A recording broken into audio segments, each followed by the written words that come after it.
Welcome to the Inspiration North podcast, inspiring stories from inspirational people and how they found their passion, their true north. I'm James Eves. And I'm Michelle Minikin, and this is the Inspiration North podcast.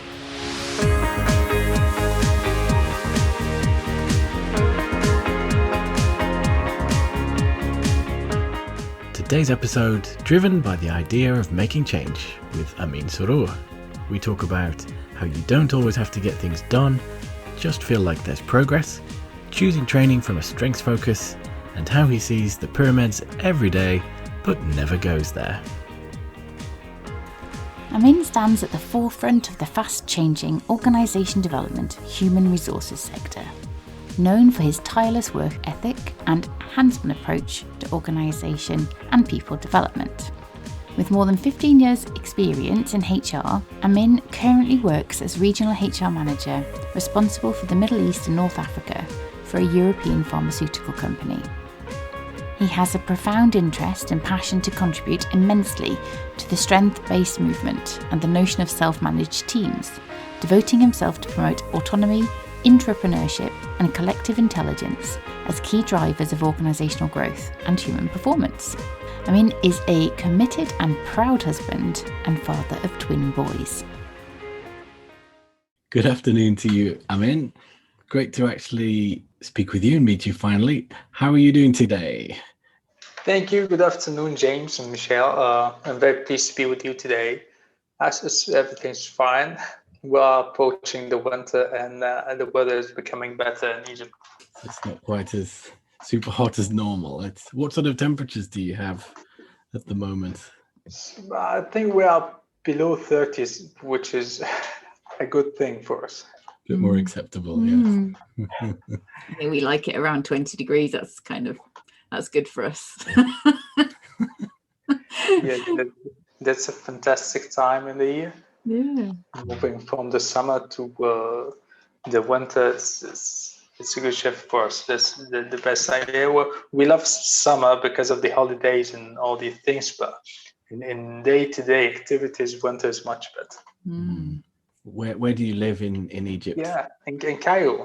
But Cairo is a very broad thing. It's a big city. Yeah. I'm living in the west side of Cairo on the western bank of the Nile. I'm working on the eastern side of Cairo, so I do have a kind of 1 hour and 1.5 hour commuting distance. Oh wow, That's a long time, isn't it? I've been to Cairo for one day. We got a flight over for the day from Cyprus, and did we did the British Museum really quick, a circuit, and obviously the pyramids, like zoom, and then back onto the bus, and then back to Cyprus. I'm currently living by the pyramids. I see the pyramids every day. And just back to the new Grand Museum, Grand Egyptian Museum. I'll be moving to a new home a bit away from the pyramids, but still in the same area. Strangely, I see the pyramids every day, but I've never went there. Yeah, it's a bit freaky going inside them. I didn't enjoy it at all. Yeah, probably when I was a child, I went there with my parents, but when I became an adult, I've organized many trips for other colleagues and other peers who are coming from the world to Cairo to visit the pyramids, but I never went with them. Always we have a plan to accompany the kids and go to the pyramids, but probably because we're just living beside the pyramids, so we don't feel that we have this kind of want, or we're not missing the pyramids. Yeah. It's the same with people in London who live in London. They don't do the touristy stuff as well. No, so. I found that as well. And if I'd lived somewhere, it probably wasn't until I was leaving that I would think, oh, I've not been to this museum or to see this sculpture. So it's true. You don't go to see the things that are local. The Egyptian Museum is in the center of Cairo. But the grand one, the new one, will be a huge museum. I think that's the biggest in the world. And they are doing lots of preparation. I think it'll be open this year. Oh, wow, wonderful. definitely somewhere we need to come back to when we're allowed to leave the country and allowed into other countries. It's a very strange time at the moment. So if we start with your childhood then, I mean, did you know what you wanted to be when you grew up? That's a good question. It was a problematic thing for when we were kids. I wanted to be many things. I want to be a footballer, a painter, because I was talented in painting and drawing caricatures and things like this. But at some point of time, I thought that I want to be a president. Not necessarily for Egypt, but I was not concerned what kind of presidency that I might be looking for. But I wanted to change a few things in our lives. I had this kind of desire to change things so people can live more comfortable, more becoming more helpful and happier in their life. I was a kid who is noticing everything and asking so many questions. Why people are treating others like this? Why those people are shouting? Why those people are not happy? Why those people are happy? Why we're not living in a bigger house? Why we don't have things like this? So I was asking many questions and looking for the betterment of everything. So when it comes to changing things, I'm coming from the Middle East, so it was originated in the Middle East. Authority are the main power for change. These are things that have changed. But at that time, I thought that you need to have power, you need to have an authority to change. So every time I think of being a footballer or doctor or a painter, I found that this will not achieve what I want. I want to change things a bit. Yeah, that makes sense. So in terms of then, as you start to get a bit older, did you have to change that dream, or how did you evolve that dream of being a president or having power or helping people? What did that lead you to? Yeah, it took me some time to understand that my desire is having a meaningful significance on others, not just being a president. I was not into, when I grew up and studied, I don't like politics and I don't like all the stuff, but I need to change. I want to change things. At the beginning, I found that we were being raised in a way that in order to be successful, you need to be either a doctor or an engineer. So you either a physician or engineer. So when you score high, when you get high scores at the high school, the best options you have is being an engineer or a physician, completely different jobs. But those are the highest options that will give you a better social presence. And I got a very, very high score, and I had the option to choose whatever college I want. I hated medicine because it took a lot of time, 7 years, and lots of effort and other things. And I was at that time engaged in some projects. But when I was 16 years old, I've started to work on some projects for graphic design and caricature and things. So I got to know, encountered a marketing manager in a pharmaceutical company.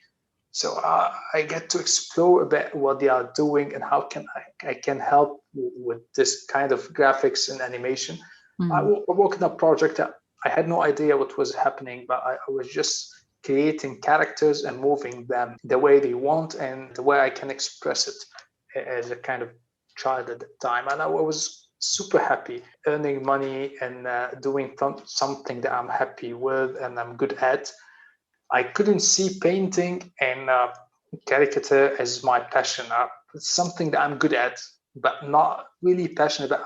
I couldn't spend 3 or 4 hours painting. I got bored after 2 hours or something like this.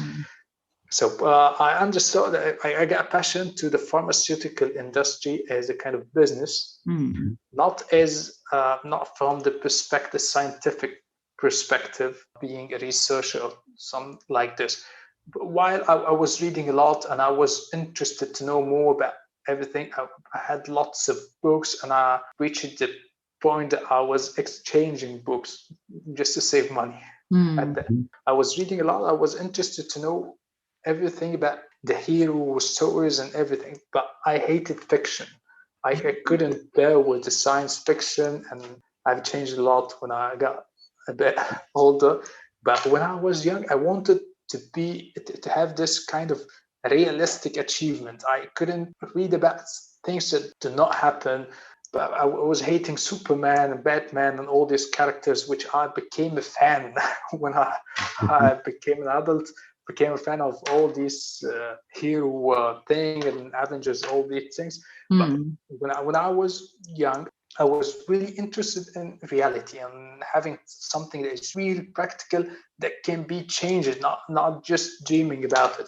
Then I've chosen to go to the pharmacy college, achieving my parents' wish as being a doctor. They were not happy as well. When I've chosen pharmacy, not medicine, my dad was not really happy, and even we spent some days not talking to each other because he was really upset. I didn't go to medicine, but I found that pharmacy might have options to go to the business and to achieve something that I was not really aware what is it, but I thought that I have a better affection to the industry, the pharmaceutical thing, the business environment I've seen in the company. And I went to the pharmacy college, and I was really an active member. Since I was at the school, I was involved in activities and volunteering activities and lots of things like poem and all activities that you can say it's a volunteering thing or charity work. Then at the faculty, because I was driven by the idea of making a change. That was a bit not understood at that time, but when I grew up, I understood how things were moving at that time. So I've started to have a group of what we call it an activity group at the university, and to call people to join with an objective to make some changes. Then I went into the election, the student union election, and I won an election. And I've started from here until I became a member of the SU for 5 years, doing lots of activities in the university, starting from career fairs for the first time in the pharmaceutical industry. It was not my idea, it was an idea of another colleague, but I participated for this for 4 years, and I got lots of learning at that time. Then what changed my perspective on the second year, we had to collect to have a group of students to work with us for the career fair. And in order to have those people, we needed to have some kind of recruitment. So we need to announce and have an interviews. We called some people who are more senior, who are working in HR, to learn how to conduct an interview. Then when we hired people, we found that we need to give them training. So we called training agency. At that time, we collected money from ourselves. So we saved a lot of money in order to bring a good company for the training. Then things just started to click with me. That sounds interesting. I liked very much the idea of training people and inspiring them and engaging with them. So we started to work on the second year. I've started to deliver the training, not to hire another company, not only me, but also a group of students who were at the beginning of this project. So I've started to have this kind of passion with the training. Then I was looking for a part-time role for the HR, either for recruitment or training. But I wanted to experience this, because if this happens, that means that I will shift from the pharmaceutical thing, from being a pharmacist, to a completely different career. I couldn't understand how my dad would react for this. I thought to go to the pharmacy college. Then I've changed everything on the second year. So I've started to work as a part-time HR officer coordinator for a small company in Egypt, doing the coordination thing, and but understanding how things are going there. I've started to be more of an independent, earning some more money, and also with the graphic design work, I was working also as a freelancer at that time. So I've started to be more of independent at that time, not really independent, just making some money. But I was happy with the changes I made at that time. Then with this project, I get this feeling of being fulfilled, giving training, feeling that you are interested, you're doing something that is interesting for myself. One of my colleagues, one of my peers at that time, told me about a conference, a satellite conference for leadership. That was really expensive for me at that time, but I was really keen. So I'm trying to explain how passionate I was, and I couldn't understand that. But I was really passionate about the training career and the HR. I saved 11 months pocket money to my pocket money for 11 months just to pay the ticket for the conference. That was a conference for Carly Fiorina and Marcus Buckingham, Malcolm Gladwell, Stephen Covey, Rudy Giuliani, and Richard Branson. So lots of leadership symbols at that time and world-class thinkers. And I've attended the conference, and that was also a kind of turning point. I started to follow Marcus Buckingham and Malcolm Gladwell in particular. Marcus was specialized in recruitment and was a very thought leader on the idea of a strengths-based development and the performance, the human performance, and how things can be changed. So I like the idea. And Malcolm was a psychologist. So I've started to follow what they are doing with great passion, reading everything that they have wrote at that time or I had access to. The last year of the pharmacy college, I decided to change. I realized I need to study human resources professionally. So I went to the American University in Cairo, asking for a postgraduate degree while I was at the last year of my bachelor degree. So it was strange, a pharmacy student coming at the 5th year asking for postgraduate study in human resources. But we got some exceptions because by that time they had a condition that you must have 2 years of experience. And by the part-time jobs I had for 4 years, I was qualified to having more than 2 years of formal experience. So I got accepted by the condition just to finish the bachelor degree. So once I finished the degree, I've started to study the postgraduate degree immediately at the American University while working in an HR consultancy company as a sales executive. And this HR consultancy company was the organizer of the conference that I've attended. So I get access to meet some of those world-class people in other in-person conferences, and they were the main agency for Covey and for other world-class providers.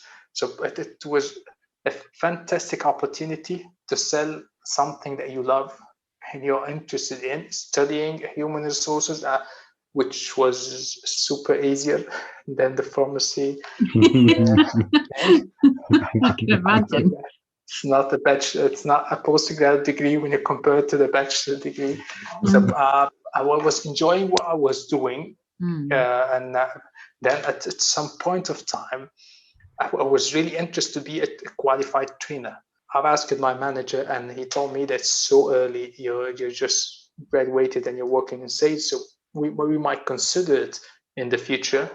And I did my best as a sales professional, and inspired also by Brian Tracy and his concepts. I was learning at that time, like you cannot imagine. I was learning every day, trying to improve everything I can, having this image of being an inspiring thought leader. By 3 months, I became the best achiever of my team, and I plucked the agenda of the company for 1.5 years with annual agreements that I already exceeded the capacity of our company for living training. So at that time, they told me that you can now join the training team. You will get into a 1 month qualification of trainers.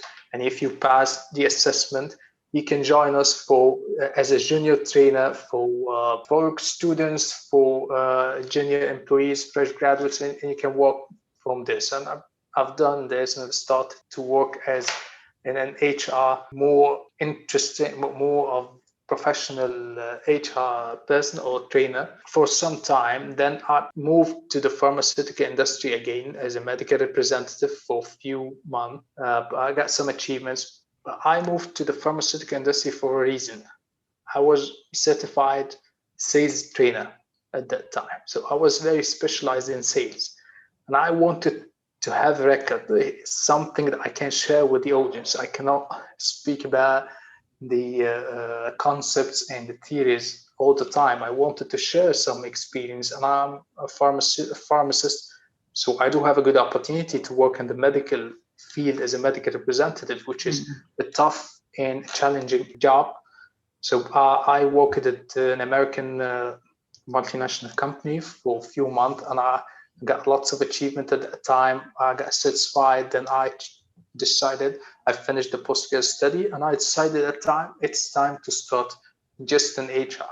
And I've started from here. I joined a private university for Egypt. I've spent 11 years with them, going through different disciplines and different functions and different roles.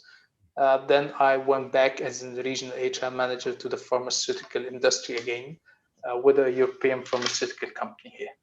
What I find interesting as well is, from your desire as a child to help people and change things, there's a couple of elements where, so you're in HR, so you can help people, train them, help them have the best environment to work in, give them reasonable adjustments.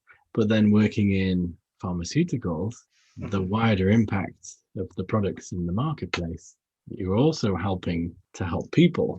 So there's two very interesting ways there, I think, that you can do that. Without having to become the president. Yeah. Yes, but being a president, it's not something that I even thinking of. I thought of being a president as a kind of having the authority or the power to change. But I've also changed my mind, because at some point of time, I realized that change doesn't happen from the top. It might happen from the bottom. It might be more effective when it comes from the bottom up. So it was an idea just how to influence change. Well, kids, when we are children, we will want things to happen. We want just things to happen. So any obstacles that you have, you might not be convinced that there are some circumstances or other things. You're just wired to achieve what you want. You want to get a toy, you want to change things, you want to have something. So it's straightforward. As a kid, I want this. If power and authority are kind of obstacles, so I need to do something so I can have what I want. What is the view of developing people in say Egypt? Is it different to what you've seen in some of the conferences you've been to in like a more American context? Is there any, or is it fairly similar, would you say? Now I'm working in a pharmaceutical company dealing with many nationalities. Not only with the conferences I've attended, and even at some point of time I was having 7 nationalities or 6 nationalities on my team directly reporting to me. So I had that feeling that people are people. Wherever they are, whenever they are, whatever they need, well, they are people. Everyone wants to be better. Everyone wants to make some progress. Everyone wants to have this kind of some significance on others. No one wants to be a bad person or not doing well, something like this. Yes, circumstances can influence people, but it's different. But what differentiates the Middle East or Egypt or myself and my people here might be the economic situation sometime, but it's also might be similar in other countries. But I'm coming from a middle class family, partly from the lower level of the middle class family when I was a child. So we had a concept that when you have an opportunity, you need to seize it, because that might be your only option. So you don't need to waste time. You don't need to waste opportunities. You might not be able to experience everything that you want in a very comfortable way or something like this. But you need to be serious and need to act immediately. So people in Egypt might be very hungry and keen to develop themselves, but they might have some challenges. I left across the past time with my family experiencing progress. So when at some point of time, I had a conversation with my dad, and it was focused on, you don't have to get things done. You just need to feel that there is a progress. if you are progressing, so you are successful, you just make sure that you're moving from a step to another. It's not necessarily that you achieve a big fancy step, and you don't need to compare yourself with others. If you have this kind of competition, so you need to compete with yourself. So when you become a better version of yourself, you're achieving progress and you're moving forward. So that was the concept that we had in our family, and that was something that I felt was spread over the Middle East. That people want to be better version of themselves, and not to compare themselves with others, but to challenge themselves. And when I attended a session or conference in Egypt or in the Middle East, what might be different, that people are coming as if they are in a mission. They want everything. They want to know everything that they need. They want to have a change immediately. So at sometimes that's expectations beyond what you might get. So we might need to build a kind of reasonable expectations when you're dealing with people for such an issue. But the good thing is that they are hungry for development, hungry for progress, hungry for making things better. Sometimes I didn't experience this with people probably from different classes or from different countries. They might feel that there are lots of options and lots of opportunities. There was another turning point in my life.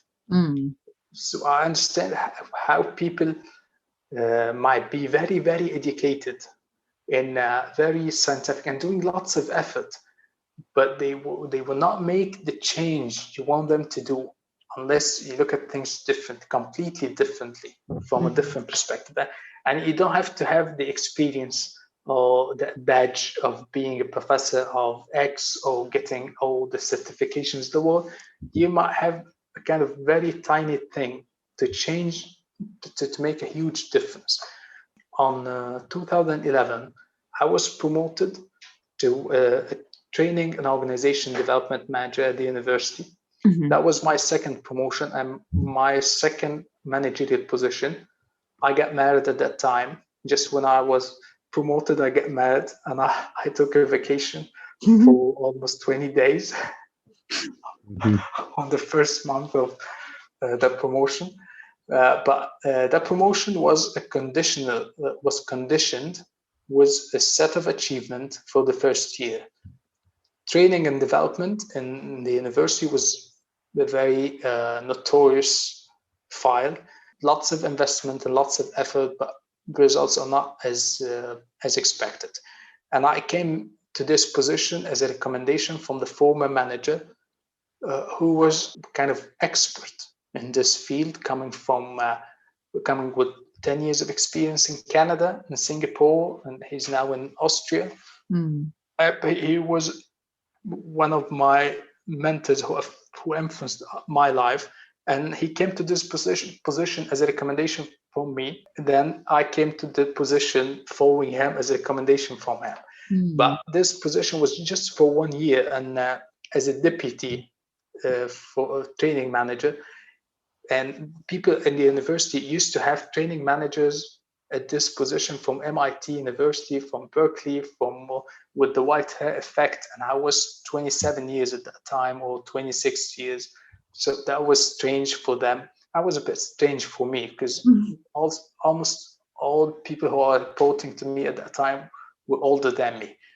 But I came as an achiever in the organization development sector. So they believed in me that I might do kind of a change. The issue is that people were not interested in training. They are professors and lecturers. They are studying every day. They are investing in the learning and development and progress. But as a university, or from a corporate perspective, we want to do some training or some changes, not from the field they are specialized in. So if you are a professor of robotics, the profession is teaching or leading research projects, not robotics. So robotics is a functional thing, a scientific thing. But the main competencies for the profession is completely different. So you need to get trained on this. This is like in the UK now, you have postgrad certificates for educators, and there is a kind of examination and qualification for even professors who want to be teachers or educators. So the idea was completely rejected. Whatever it's not about the value of the program or about people who are working in this position. I have people who are far more experienced than me, and they might be more knowledgeable, far more knowledgeable than me. And they were doing lots of very strong processes in terms of training needs analysis and evaluation and everything. But the issue was changing the mindset of people there. So I wanted to explain, just not being highly educated and professor, that doesn't mean that you love learning, you love personal progress. You might need some kind of persuasion or convincing just to change your mindset so you become more interested in this. So the first thing I've done is to change the perspective on ground, not by promoting the idea and having this kind of bang on and propaganda and all of these things and sending brochures and questionnaires. So I've stopped everything that was done as a kind of mass approach. The university population was around 2,000. So it was a big number at that time. You cannot approach every one of them. I've started to involve people, to think of convincing people one-on-one, having from each department and each faculty, someone who is highly performing, loved by his or her colleagues, and can convince and can have a buy-in or can have a buy-in in my vision. So I've started by sitting with them one-on-one for 2 hours or 3 hours, just convincing them that I have a project, I want to change the concepts of learning here, and I need somebody to help from this. And how to help, I wanted to have part-time trainers from people who are working on this. So by devoting 20% of their time and passing into an international qualification, I called an international training agency at that time to join, preparing people becoming the corporate trainers at that time. I got an approval from 15 professors and lecturers and teaching assistants at the time across 9 faculties and administrative departments. We went into the project, into the training, so they have started to see how training can be changed, and I focused on the experiential learning. So I wanted those people to act as ambassadors, so they can convince their colleagues and peers and convey the message to them and ask them to come to join us in training that they will deliver, not somebody that they don't know or someone that they have no experience with. And I started to tailor programs to their needs. So they were more of running the training department through this team. So we study each thing together, how we can approach people, what kind of programs that we need to offer.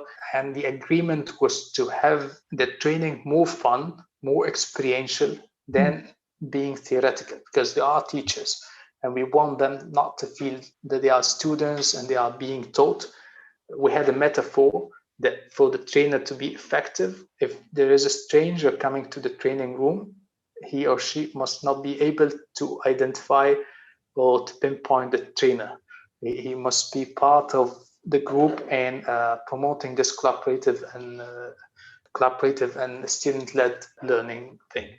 So we've started with this concept, and we've done some team building activities and some projects. So the idea starts to be promoted among everyone, and those people were actually the leaders of the project. I've started to learn from each one of them.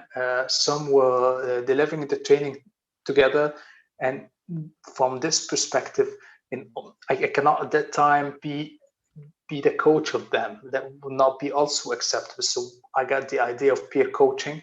So I've asked them to work as peers so we can help each other develop ourselves as trainers. So by this idea, I've started to be part of the loop. So we're coaching each other, we're learning from each other. So we got this interest being developed, and people started to think of training as something that's completely different than before, not because of the value that we deliver, but because of the way things are managed. It's not just that questionnaires are sent to them and they are filling in, so you got the training you need. Then the other idea was not to involve managers. So if you have a training need, it's better to come to Amin and ask him, what do you need? And it's better for Amin to decide, what do I need to develop?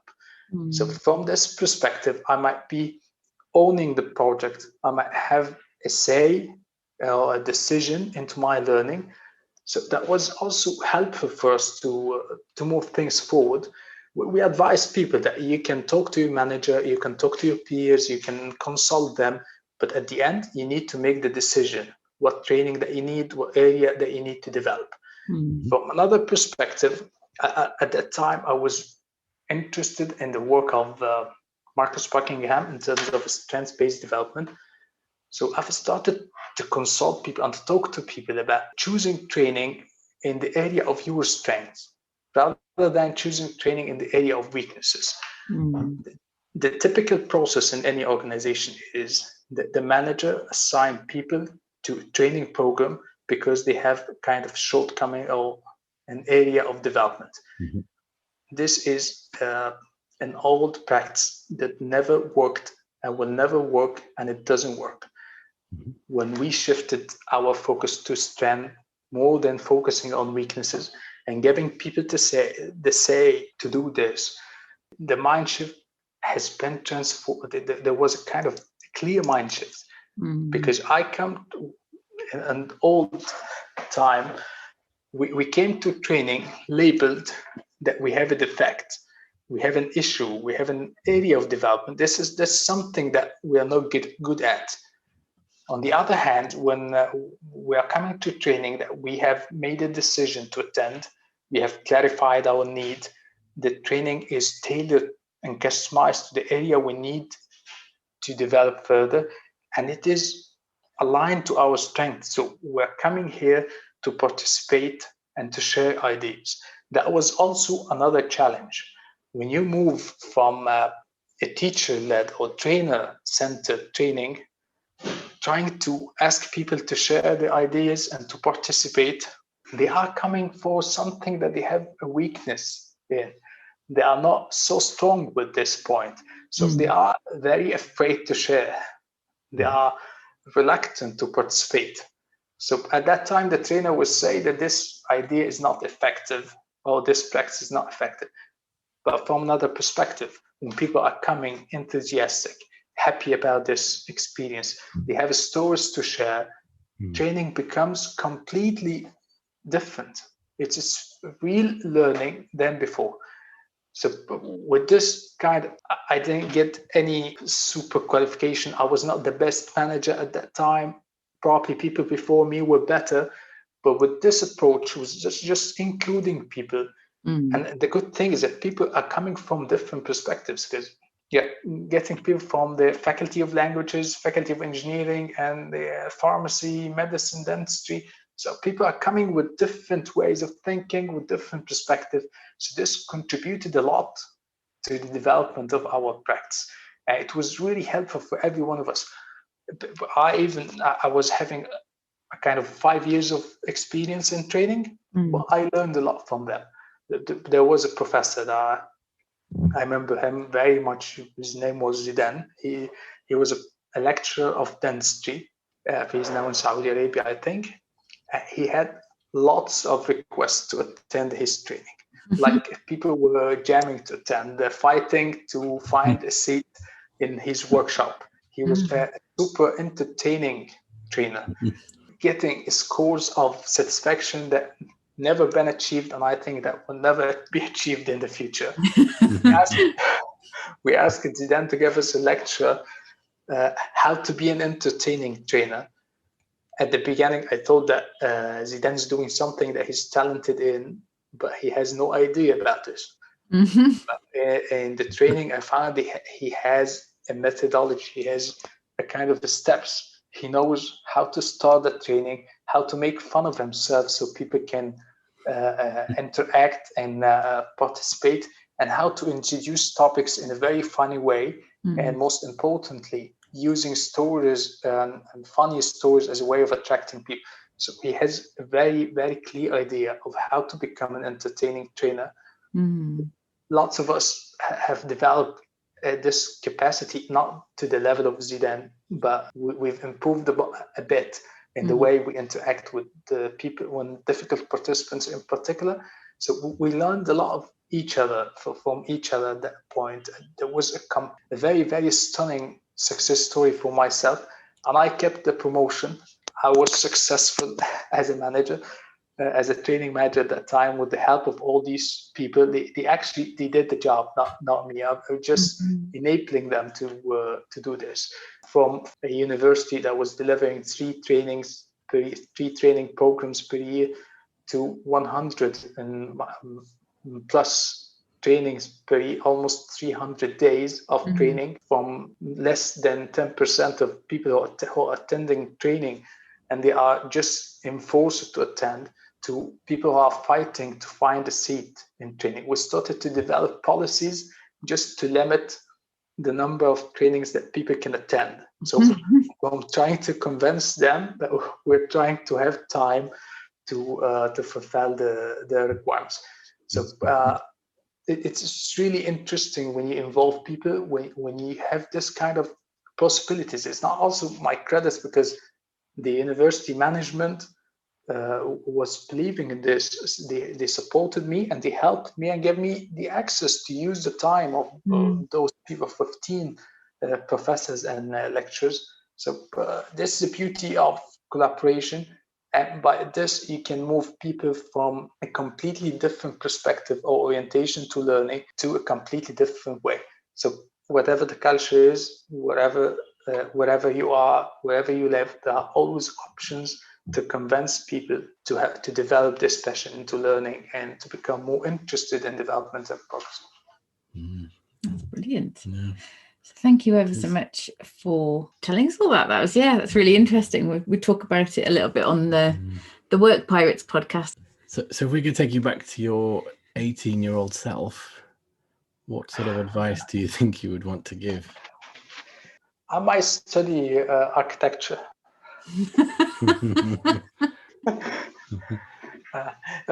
I'm still interested to be in the field of HR. By experience, I found that there are many people who are in HR profession who are not coming from a basic education of HR. So you can approach HR from different perspectives. I like very much the concepts of the design and building things, and having the influence.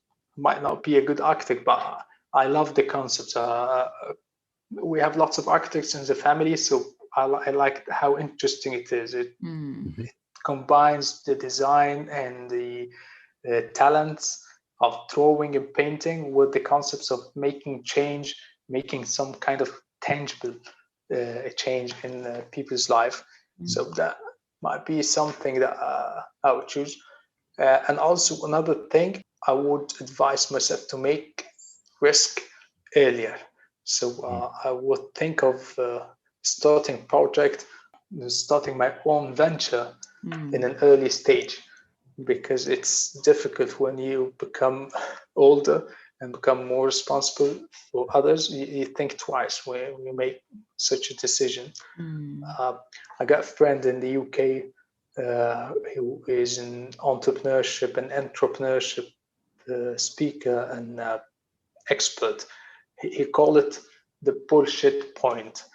So he has a model like a dinosaur, and at the tail of the dinosaur, he put this kind of bullshit point. So he always says that if you could overcome this kind of bullshit point, you move to the growth stage. So many entrepreneurs and many people with lots of fantastic ideas might kill the ideas at this point because they don't have this courage to move forward. So if I'm 18 years old, I would think seriously of having a venture or project at that time, whether you have an experience or not. But I will move forward with this, and I will learn on later stage. I did many things that I was not experience it in, and I developed capacity and experience, and I moved things forward. So by 18 years old, I might study architecture and become an entrepreneur. It's a good mix, isn't it? Cool. So if somebody likes the sound of you, wants to chat and get to know more about your initiatives that you're doing and follow your, I can imagine being quite an interesting career from now on as well, to be fair. What's the best way of getting in touch? I'm available in most of social media, LinkedIn, Facebook, Vimeo, Twitter, Instagram. I'm available all the time. We'll put all the links in the show notes. But thank you ever so much for chatting.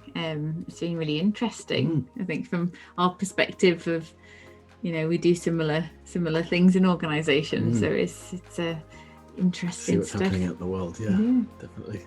Cool. Thanks for joining us. Thanks a lot for having me on this podcast. It's very interesting, and I'm pleased to be with you. Cool. Thanks everyone for listening. Check out all the show notes at inspirationnorth.com. Join us again for the next episode when we'll be chatting to another inspirational person. If you like this, subscribe and tell your friends. If you didn't like this, subscribe anyway and tell everybody.